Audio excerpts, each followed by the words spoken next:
J'ai le plaisir de vous accueillir aujourd'hui sur le département des Hautes-Pyrénées et plus précisément dans les Baronnies. C'est une petite région de piémont et montagne qui est située entre la vallée de Bagnères de Bigorre et la vallée des Nestes. C'est un secteur qui est très rural et qui est longtemps resté en déprise, qui connaît quand même une bonne dynamique depuis une quinzaine d'années environ, notamment grâce à l'installation de nouvelles familles.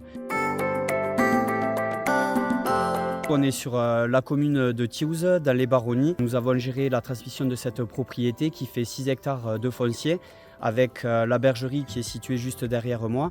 Il y avait aussi un ancien labo de transformation de fromage ainsi qu'un point d'accueil. Lors de l'appel à candidature, on a reçu 2 candidatures et c'est le projet d'installation avec DJA en ovin-viande d'Elina qui a été retenu. C'est une installation hors cadre. Donc moi je pars de zéro, j'ai tout créé. Ici il n'y avait que le bâtiment et le labo de transfo. Et moi je suis arrivée avec les brebis. Je fais des agneaux légers que je vends à des négociants et qui partent en coopérative. Ce dossier il a été particulièrement complexe.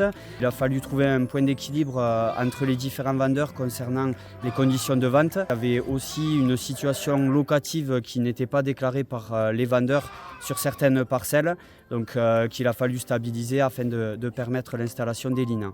Malgré le dossier assez compliqué, ça s'est très bien passé. Parce que vu que c'était une situation très complexe, passer entre nous directement, c'était pas gérable vu qu'il y avait trop de propriétaires différents. Donc c'est moi qui leur avais parlé de faire passer par la SAFER. En fait, la SAFER elle avait un rôle d'interlocuteur et c'était elle qui tenait tout le monde, qui tenait en gros les rênes dans l'histoire.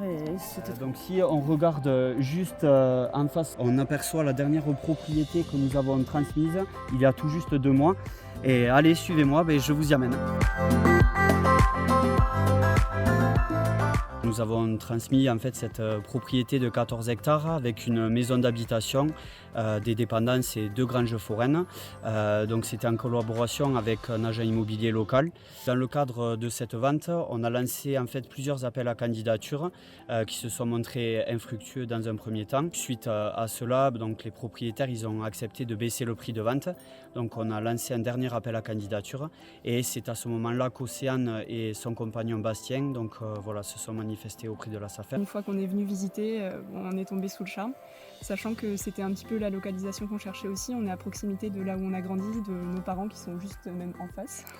Et après avoir pris contact avec Fabien, du coup, j'ai pris aussi contact avec la chambre d'agriculture et le point d'installation.